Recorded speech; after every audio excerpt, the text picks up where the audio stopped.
My name is Grace, and there was a summer, when I was 6, that changed the way I saw the world, and myself. That afternoon was so sweltering, the air felt like it clung to my skin. I was rummaging through my grandma's attic in Charleston, South Carolina, looking for my old ballet slippers for show and tell at school. I remember being so excited, thinking I'd get to talk about my dance lessons Mom once called adorable. But what I found instead was a dust-covered, unmarked VHS tape sitting inside an old shoebox. Curious, I brought it downstairs to the living room, where the ancient VCR still sat under the curved screen TV. When the screen flickered on, there they were. My parents. Younger, beaming, their eyes filled with joy. "We're so thrilled to share this amazing news," my mom said, her hand resting gently on her belly. "After years of trying, we're finally having a baby boy." My dad, with the mustache he'd later shave, squeezed her shoulder and added, "The doctor confirmed it yesterday. A boy, finally an heir to the Rockwell name." Tears welled up in Mom's eyes as she smiled. "Our family will finally be complete." I sat there, legs crossed on the worn gray carpet, unable to look away from the screen. This wasn't a video of Mom pregnant with me. I knew that because the timestamp in the corner read 2009. But my younger brother, Ethan, was born in 2014. It hit me like a punch to the chest. If that tape was from 2009, and I was born in 2010, then that meant I was the first failed attempt. "Grace, what are you watching?" I jumped. It was Grandma Clara, standing in the doorway with a basket of neatly folded laundry. She looked at the screen, and for a moment, all the clothes slipped from her arms and spilled across the wooden floor. "Oh, sweetheart," she gasped, rushing forward to turn off the TV. "You weren't supposed to see that." I looked up at her, voice barely a whisper. "They always wanted a boy. From the very beginning." She knelt down, her knees cracking, but she didn't care. She pulled me into her arms, smelling of lavender and old-fashioned soap. But this time, even her warmth couldn't stop the tears from falling. "Sometimes adults get stuck on what they think they want," she murmured. "But that doesn't define who you are." I pulled back and looked her straight in the eyes. "Is that why they sent me to live with you?" I asked. "Because I wasn't the boy they wanted?" She said nothing. Not a word. Just silence. And in that silence, I got my answer. For a whole year, I'd been living with Grandma Clara. I used to think it was because I was special. That I helped her with gardening and baking because I was capable. Because I was trusted. But now, it was clear. They were starting over. With the right child. That night, she tucked me into bed, brushed the hair from my forehead and whispered, "No matter what happens, you'll always have me." I nodded, but something inside me cracked. The little girl who used to chase after her parents' hugs and praise. She was gone. In her place, someone else began to emerge. A child who understood that love didn't always come fairly, and if it wasn't given, maybe it had to be taken. I didn't know it then, but that was just the beginning of a long game I was about to learn how to play. And I was going to play it very, very well. 2 years after I found that tape, I returned to the house I once called home. I was 8 then, old enough, according to my mother, to lend a hand. I still remember that day clearly. Fall had come early to Tennessee, golden leaves covering the walkway up to the porch. My dad opened the door with a stiff smile, and my mom gave me a quick hug, before rushing to get Ethan, my little brother, out of the car. "You'll love your new room," she said as I stepped inside. But I froze in the hallway. The room that used to be mine. The mint green walls, the star stickers I had carefully arranged, was gone. The walls had been repainted in a bright orange. My old desk was replaced with shelves full of toys and a train-shaped tent. "We thought Ethan needed more space," my mom explained, avoiding eye contact. "You'll be in the guest room at the end of the hall. It has great lighting." That room had once been for guests. Small, no windows, no pictures. Just an old wooden bed, and a creaky dresser. I nodded, because that's what a good girl was supposed to do. But inside, something cold began to settle. During those first few weeks, I nearly disappeared into the background. Everything in the house revolved around Ethan. When he slept, when he ate, when he played, even when he pooped on schedule. Grace, go soothe your brother. Grace, watch Ethan while I run to the store. Didn't you see him putting that in his mouth? I became a living radar for every move the energetic 2-year-old made. One sweltering afternoon in June, my mom shoved a water bottle and snack bag into my hands. Take Ethan to the park, he needs to run around. I strapped him into the stroller, even though he kept wriggling to walk. We headed to Birchwood Park, about 10 minutes from home. I chose a bench under a shady tree, eyes still locked on his wobbly steps. Then I heard a familiar voice. Grace, is that really you? I turned, it was Mia. From preschool. Her red curls were just like I remembered. She beamed. Everyone said you moved away, you missed so much. We chatted for a few minutes, about old teachers, the upcoming school fair, and the new band program. But then, a scream cut through the air. Ethan! I ran. He had climbed near the top of the pirate ship slide. Arms flailing, barely balanced. I didn't reach him in time. The sound of him hitting the ground froze everything inside me. His left arm swelled, and blood trickled from his knee. A stranger called an ambulance. I was in shock but still held him close, whispering through tears. The hospital was only 10 minutes away, but it felt like a lifetime. When my parents arrived, I stood waiting. Shirt stained with blood, eyes red and puffy. My mom saw Ethan's bandaged arm, then turned to me, her face pale. What happened? What did you do? It was an all-accident look for most of the day. A second is all it takes, Grace. How irresponsible can you be? My dad gripped my shoulder so hard it hurt. We trusted you with him, and this is what happens? As they yelled at me like I'd committed a crime. Ethan! His arm wrapped in a Sky New Poly cast. Played with a toy car. Oblivious. That night, when everyone was asleep, I crept to the kitchen for water. The living room light was still on. I paused when I heard my mom's voice. Maybe we brought her back too soon, she said. She's not mature enough to watch Ethan. What choice did we have? My dad replied. We can't afford a nanny, and my mother's too old. I thought she'd understand responsibility. Be more like a boy. I stood there, back pressed against the wall, fists clenched so tight they ached. I wasn't the heir. I was the backup plan. I didn't go back to my room. I walked into Ethan's, standing in silence as he slept peacefully under a soft yellow nightlight. I didn't blame him, but he was living the life I never had. Back in my room, I picked up the phone Grandma Clara gave me for emergencies. My thumb hovered over her name. Then I put it down. No. I couldn't keep running. If they saw me as a shadow, then that shadow would learn to move in silence. And I'd make sure they never dared to underestimate me again. When I was 13, I learned something important. The people who claim to love you the most are sometimes the ones quietly planning to push you out, systematically, without ever saying a word. That night, I left my room because I was too hungry to sleep. The kitchen was at the end of the hallway, just past my father's study. A room always kept shut, smelling of pine wood and stale tobacco, soaked into old investment ledgers. The door was cracked open, a faint strip of light spilling out.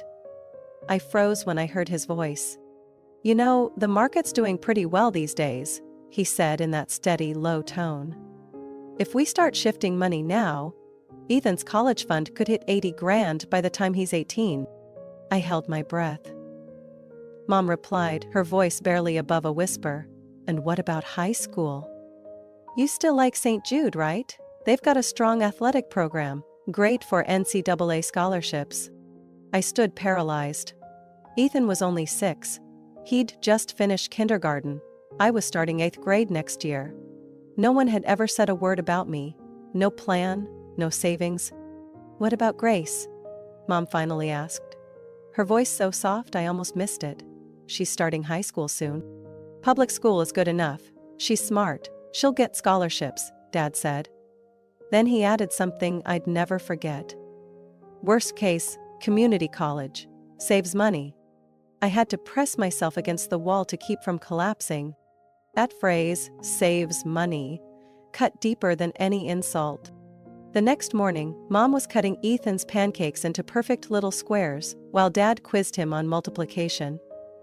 I sat across from them, staring at my soggy cereal, with a rising nausea. "I got a perfect score on the biology test," I said, trying to keep my voice even. "Mr. Jordan said it's the highest he's seen in 3 years." Mom nodded without looking up. "Ah, that's great, honey.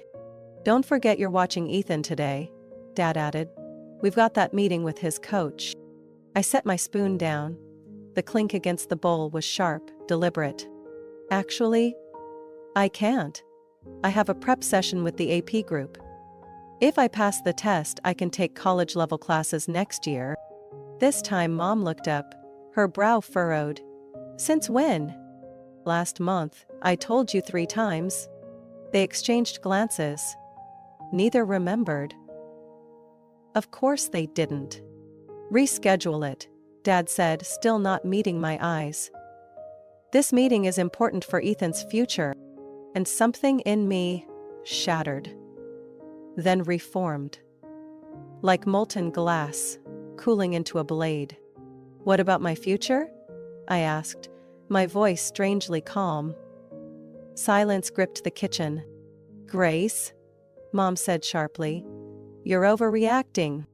I asked one simple question, I said. "Why does Ethan get a college fund, a private school, a personal coach, and I get a windowless room, and the excuse that, 'She's smart, she'll figure it out'?" Dad set his coffee cup down, gently. But his stare cut like steel. "You're making this more complicated than it is. This family has always supported your education." I laughed. It sounded nothing like laughter. "Really? Then why did I overhear you talking last night about sending Ethan to private school while I go to community college? Because it's cheaper?" Mom's face drained of color. Her hands trembled slightly. "You were eavesdropping?" "No. I was existing in this house." I stood, the chair scraping loudly against the tile. "But don't worry, I get it now. Ethan is the investment. I'm the consequence." I turned and walked out, ignoring her calling my name. On the way to school, I made a decision. If they wanted me to be independent, I'd show them what true independence looks like. I wouldn't need them. I wouldn't wait for their approval.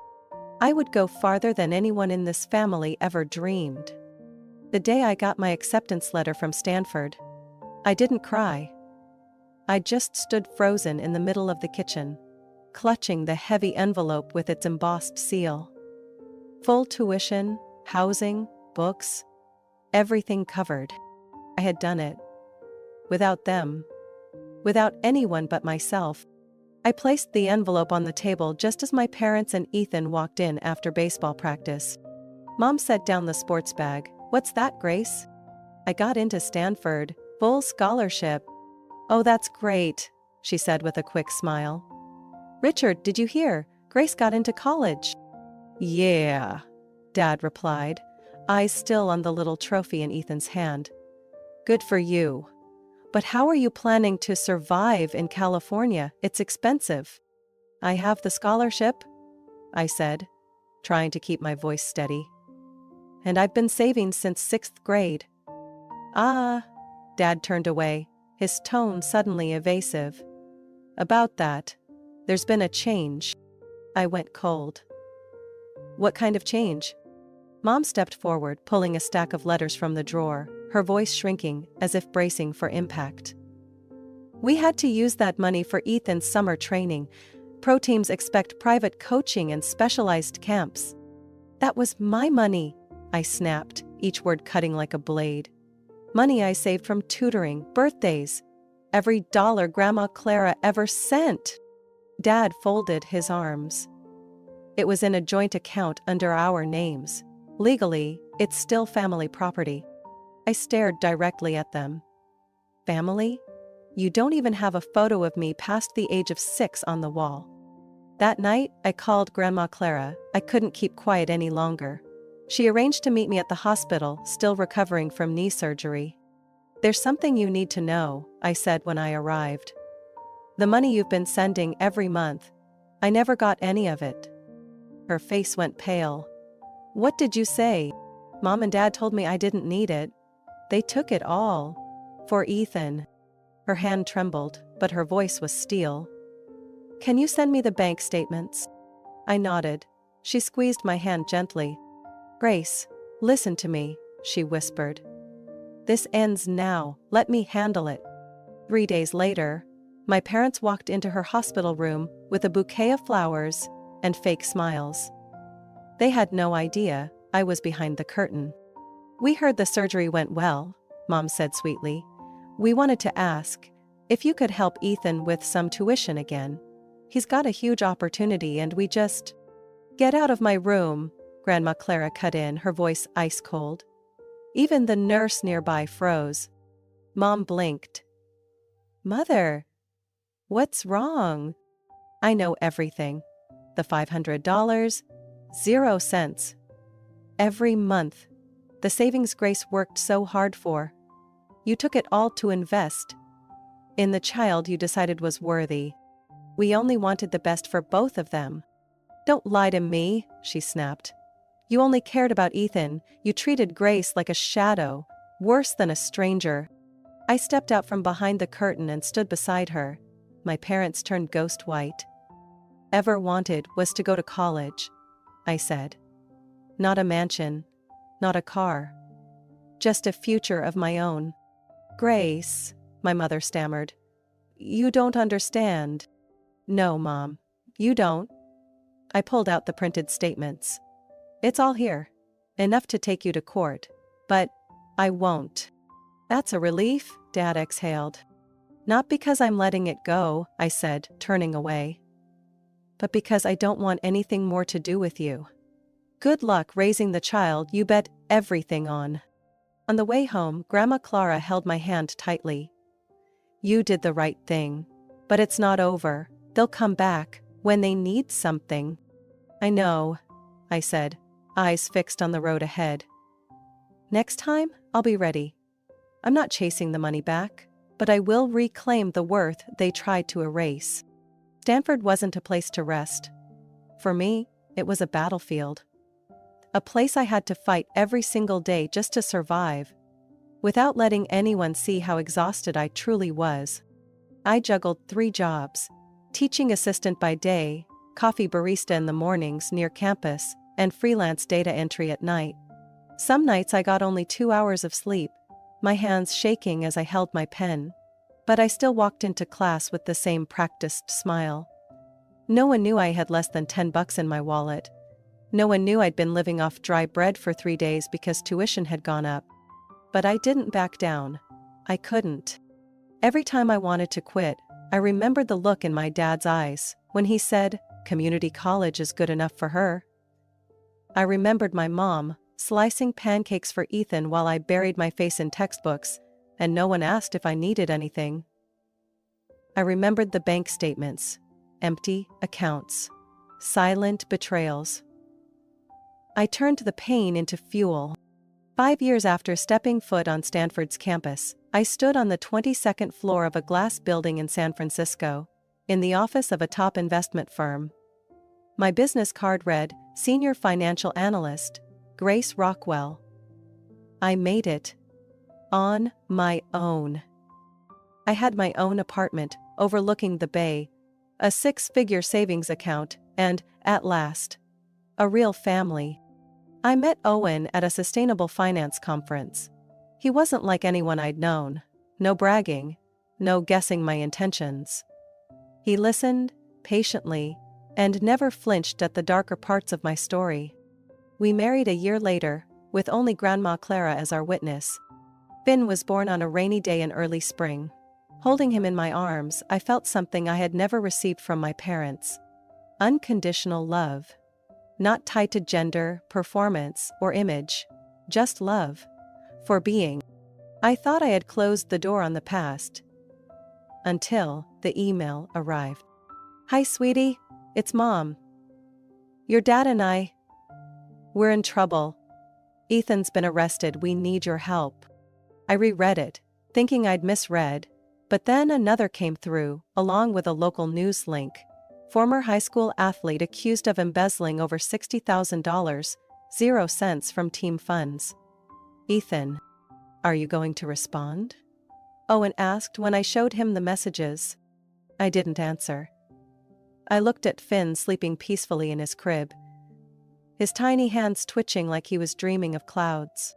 "If it were really about me," I said, "they wouldn't have waited until now to reach out. And now they want money." I nodded. 50,000 for legal fees. "You don't owe them a thing, Grace." I knew that.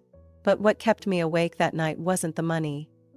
It was the memory of a gap-toothed little boy who used to wrap his hand around mine at the park. He hadn't asked to be the chosen one. I almost sent the money, until the second line appeared on the pregnancy test.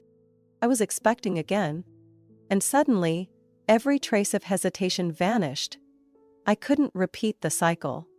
I couldn't teach Finn that love means being used by people who call themselves family. I sat down and wrote my response. "I'm not your fallback. I'm not the family ATM. I'm not the forgotten daughter. I'm a mother. And my child will grow up in a home that understands fairness." Then I blocked every number, every email, and transferred the $50,000, 0 cents, into Finn's education fund. The difference was this. No one else could touch it. No shared accounts. No loopholes. I made a promise to myself. The past doesn't get to repeat, not even once. I never planned on returning to the old house in Franklin. But then Grandma Clara was diagnosed with early-stage heart failure, and during a quiet November afternoon call, said gently, "This might be the last Thanksgiving we're strong enough to sit at the table together." I couldn't say no. For her, not for them.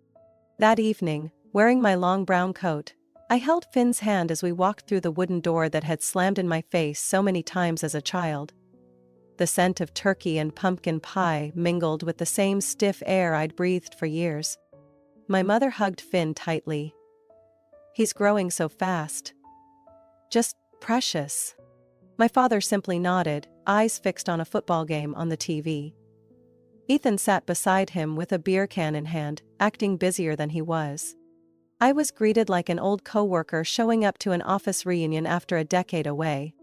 Only Grandma Clara was genuine. She pulled me into the kitchen, eyes slightly red but her smile warm as ever. "Thank you for coming, Grace. This dinner is for you." We sat down at 6 p.m. Finn chattered away about his new preschool and the neighbor's dog, Spike, then suddenly turned to my mother. "Grandma and Grandpa only call Mommy when they need money, like a walking piggy bank." The air cracked like shattered glass. My mother chuckled nervously, her lips twitching. Kids have such wild imaginations. Owen set down his wineglass and looked at me. I knew that look. "If you want to leave, I'm right behind you. But not this time." I placed my fork on the plate and slowly stood up. "Finn isn't imagining anything," I said, my voice calm to the point of eerie. "He listens. He remembers. Something my parents never managed to do with me." My father frowned. "This isn't the time to dig up the past." "I think it's the perfect time," I replied, then turned to Ethan. "Do you know where your college fund really came from?" Ethan looked puzzled. "Mom and Dad said it was investment returns since 3rd grade." I nodded. "Partially true. The rest came from the college fund I started saving in 6th grade. Plus, all the money Grandma Claire sent me every month." Ethan turned to our parents, stunned. I went on. "Remember that video you recorded while Mom was pregnant? When she said, Finally a boy, now our family will be complete. Your first daughter heard that when she was 6, and knew she was just the draft. Mom started crying, her hands trembling. You don't understand. No, Mom. You don't. You've never understood what it means to be a real mother. You never protected me. You never apologized for stealing everything I worked for, including my trust. I pulled a large envelope from my bag and placed it on the table. Inside are bank records of the unauthorized withdrawals, letters from Grandma that never reached me, legal documentation. All of it has been sent to an attorney. My father stood up. Are you threatening us? I looked him straight in the eye. No. I'm freeing us. You don't have to pretend to love me anymore. And I don't have to pretend to forgive you. I bent down and picked up Finn, who wrapped his arms around my neck, confused. And let's be clear, Finn will never know what it feels like to be treated like a burden. Mom staggered. Grace, we're still your family. No, I whispered. Family doesn't steal your future and call it sacrifice. I walked away, without looking back, without regret. Behind me, Grandma Clara quietly rose from her seat, gripped her cane, and followed. Out at the car, Finn looked up at me and asked softly, Did I do something wrong, Mommy? I gave him a bittersweet smile. No, baby. You just told the truth. And the truth is always right. A week after that chaotic Thanksgiving, I got a call on a rainy afternoon. The number wasn't saved, but the voice on the line stopped me cold in the hallway at work. Grace, it's me, Ethan. I gripped the phone, my heartbeat slowing as if my body was bracing for impact. I'm not calling to explain myself, he said, his voice cracking.